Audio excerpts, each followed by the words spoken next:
아니, 그나저나, 우리 박근혜가 참 구속이 되지 않습니까? 금요일. 그렇죠. 구속이 안 될 가능성을 예측하는 분은 아무도 없는 것 같고요, 지금 현재. 그렇더라고요. 예. 어떻게 보셨어요? 이 구속영장 청구 소식. 아니, 청구가 당연한 거고요.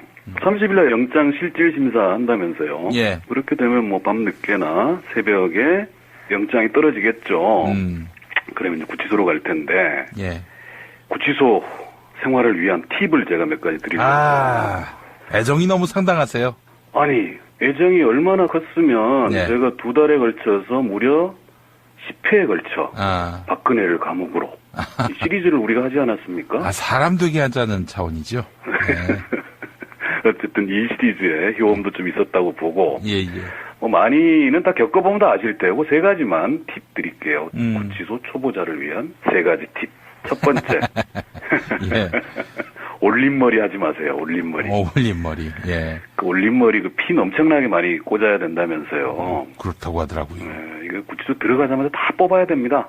괜히 시간만 걸리고 불편하니까. 네.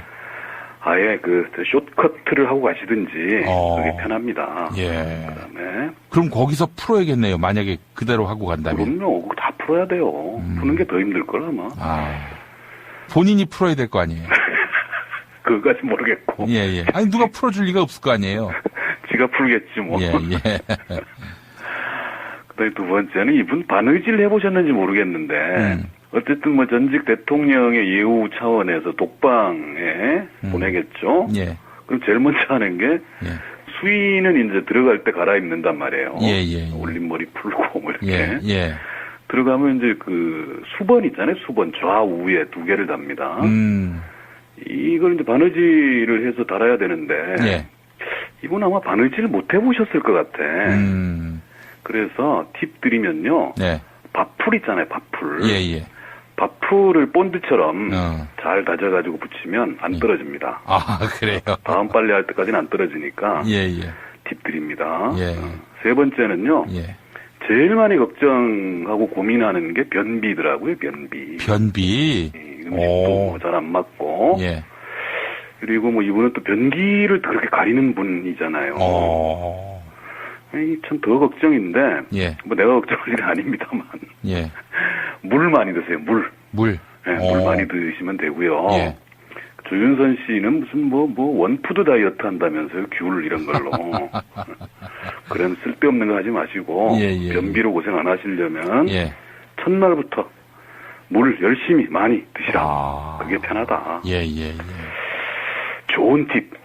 경험에서 우러나는. 왜 변비가 생길까요?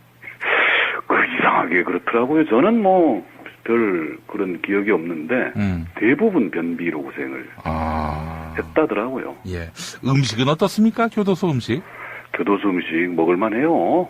대한항공 조연아라는 사람이 있었잖아요. 예. 이 양반이 재판부에 석방 탄원서를 쓰면서 구치소밥이 그렇게 맛있더라고. 그래요? 그렇게 썼더라고요. 어쨌든 먹을만합니다. 무슨 콩밥 이런 거 아니잖아요. 우리 박근혜를 감옥으로 시리즈에서 다 말씀드렸으니까 복습 한번 하시고 가시든지. 아니 조연아만 특별히 특식을 주거나 그런 건 아니겠죠? 그것까지야 제가 어떻게 알겠습니까? 그럴 수도 있나요? 그러기는 좀 어려워요. 이게 지난번에도 한두 차례 말씀드린 것 같은데 구매를 한단 말이죠. 구매. 근데 구매 한도액도 있고 지금은 5만 원인가 그럴 거예요. 그다음에 그걸 자기가 직접 해야 돼요. 근데 그게 또 구매하는 시간이 있단 말이죠. 그래서 그거를 대리하는 것, 간수가 대리하든 다른 수용자가 대리하든 이거 감옥에서 굉장히 큰 불법이거든요. 그래서 평생 자기 손으로 아무것도 안 해본 양반이 그런 거라도 제대로 할지 걱정은 좀 됩니다만 다 겪어보면 다 익숙해집니다. 살만해요. 한 번도 경험을 못 해본. 아니 사실은 이제 최태민 씨가 90년대 초인가요? 그랬다는 거 아닙니까? 유경재단 직원들한테 내가 빤스를 사다 줘야 입는다. 이런 얘기도 했었대요. 그러니까 또 자기 손으로 할 수 있는 게 아무것도 없다고 하는데. 상상이 잘 안 돼요. 어떻게 생활할지. 어쨌든 평생 안 해봤을 거 아닙니까? 자기 손으로. 근데 그건 누구나 다 하는 거거든요. 스스로 생활하기. 진짜 제대로 한번 실천해 보시기를 바랍니다. 예. 어떻게 뭐 본인 손으로 빨래 한번 안 해봤을 법한 박근혜가 민생을 챙기려 했는지 참 돌이켜보면 허망합니다. 그러게 말이죠. 예. 자, 서울구치소에 딱 들어가요. 그러면 검신을 합니다. 첫 번째가. 검신. 모든 옷을 다 벗어야 돼요. 그래서 문신이 있는지도 보고 병이 있는지도 보고 이렇게 하면 이 과정이 굉장히 수치스럽습니다.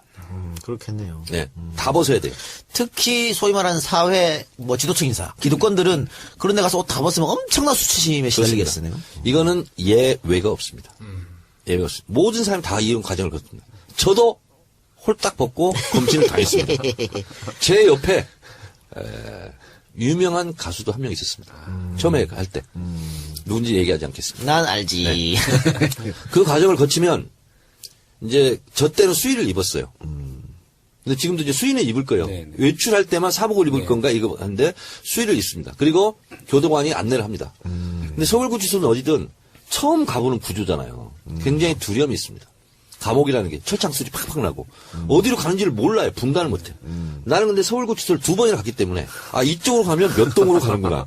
아 이쪽으로 가면 몇 동으로 가는구나. 그래서 서울구치소는 상, 중, 하 이렇게 있습니다. 그 1, 2, 3방이 독방입니다. 그래서 보통 중요한 이렇게 요인들이 가면 보통 독방을 먼저 주는데 저희 같은 경우는 혹시 사고 칠까봐 혼겁방에 며칠간 놓습니다. 심리적 안정을 케어하라고. 그리고 원하면 독방으로 보내주는데 지금 이 최순실 국정농단 사건 이걸로 가는 것은 대부분 다 독방에 네, 이렇게 유치합니다. 검신하는 이유는 그러면 어떻게 되는 거죠? 그러니까 처음에 구치소로 잡혀오면 이게 사람들의 심리가 되게 불안합니다. 그렇기 때문에 아직 그 형이 확정되기 전이지만 극단적인 선택을 할 수도 있거든요. 특히 이제 뭐 고위층 같은 경우에는 무슨 몸을 위해할 수 있는 흉기를 숨겨온다거나 아니면 약물을 숨겨온다거나 무슨 학문 같은데 그런 부분들도 있었고요. 그러니까 사실상 그렇게 해서 적발되는 경우들도 있기 때문에 이런 부분을 확인하기 위해서 이렇게 되게 체크하는 경우가 더 많은 걸로 알려지고 있습니다. 아, 항문까지 다. 학문까지 다 봅니다. 그렇습니다. 왜냐하면 숨겨갈 수 있는 곳은 다 봅니다. 네. 뭐라도 갖고 들어가면 안 돼요. 위험한 거라든가 약이라든가. 그리고 실제로 또, 그 신체 상태, 건강 상태 이런 걸 또 체크해야 되거든요. 왜 갑자기 사고 날 수도 있으니까. 그 영화 보면 왜 옷 다 벗기고 안 돼? 뭐 약 같은 거 팍 뿌리잖아요. 실제로 그러나요? 그렇지는 않습니다. 그건 안 합니다. 그리고 이제 구치소로 가면, 1, 2, 3방 독방에 주로 가 있을 거예요. 근데 서울구치소를 다시 했다고 소리 못 들었거든요. 그럼 제가 갔을 때 88년도에 처음으로 서울구치소 이사 갔는데 예. 우왕시로 1.04평입니다. 1.04평이고 그리고 19통이라고 있습니다. 문이 있고요. 그다음에 문 옆에 19통이라고 밥 들어오는 글리밥을 줍니다. 그런 걸 받아서 본인이 먹어야 되는 거예요. 그리고 출입문 그 문 있죠. 그 뒤쪽에 화장실이 이렇게 있습니다. 화장실이 있는데 혼겁방 4방부터 이제 혼겁방이죠. 15방에 6방까지 있는데 거기는 화장실이 아크릴로 투명 아크릴로 보이게 안에서 보이게 화장실 일 보는 걸. 근데 독방은 그게 안 돼 있습니다. 그래서 그냥 앉아 있어야 돼요. 앉아 있으면 교도관들이 다니면서 봅니다. 그러니까 거기는 따로 이렇게 화장실이 없어요. 그 한쪽으로 물 나오는 데 있고 수돗물 있고 그 다음에 무릎 정도 되는 미닫이 문만 있어요. 그러면 거기서 앉아 있으면 눈도 마주치고 다닙니다. 그리고 실제로 일을 보면서 교도관하고 대화도 합니다. 눈도 요즘 잘 지내. 예, 잘 지내고 있어 이렇게. 그러면 박근혜 전 대통령 같은 경우에는 이제 구치소로 가면 독방으로 갈 거 아니에요. 그렇죠. 근데 박근혜가 그 화장실에 대해서 예민하지 않습니까? 네. 뭐 정상회담 하다가도 화장실 때문에 다시 호텔로 돌아가서 밀폐된 공간이 없습니다. 화장실. 사진도 못 찍고. 서울구치소는. 그런데 그거 좀 애먹을 것 같은데 지금 이번에 조사 받을 때도 네. 그 공용 화장실 써야 된다고. 그렇죠. 지금 서울 그 10층 가면요. 검찰청 같은 경우 화장실이 되게 좁습니다. 화장실이 있고 그 옆에 민원인 휴게실이라고 있는데 거기도 이제 소파 같은 게 되게 오래된 소파들 많이 있거든요. 까만색 소파인데 테이블도 그냥 뭐 식당 테이블 같은 게 있는데 아마 지금 박 전 대통령 조사한다고 해서 다 지금 가구까지 교체한 걸로 알려지고 있거든요. 근데 이제 화장실 같은 경우는 일반 그 밑에 1층 청사하고는 달리 한 칸씩밖에 없습니다. 그래서 아마 거기 사용하기 되게 힘들 텐데요. 그렇다고 박 전 대통령 그 조사하러 오는데 그 화장실을 공사해 줄 수는 없는 일이고 아마 거기서 아마 용변은 보셨을 것으로 생각됩니다. 제가 박근혜 대통령이 조사받고 있는 바로 아래층 9층에서 제가 조사를 받았습니다. 네. 그러니까 어쨌든 지금 구치소 얘기를 하고 있는데 감옥까지 안 갔어요. 구치소 얘기를 하고 있는데 뭐 구치소도 감옥은 감옥이지. 그러면 구치소는 결국은 재판 결과가 안 난 소위 말하는 네, 미결수들이 그렇죠. 네. 계속 있는 것이고 네, 네.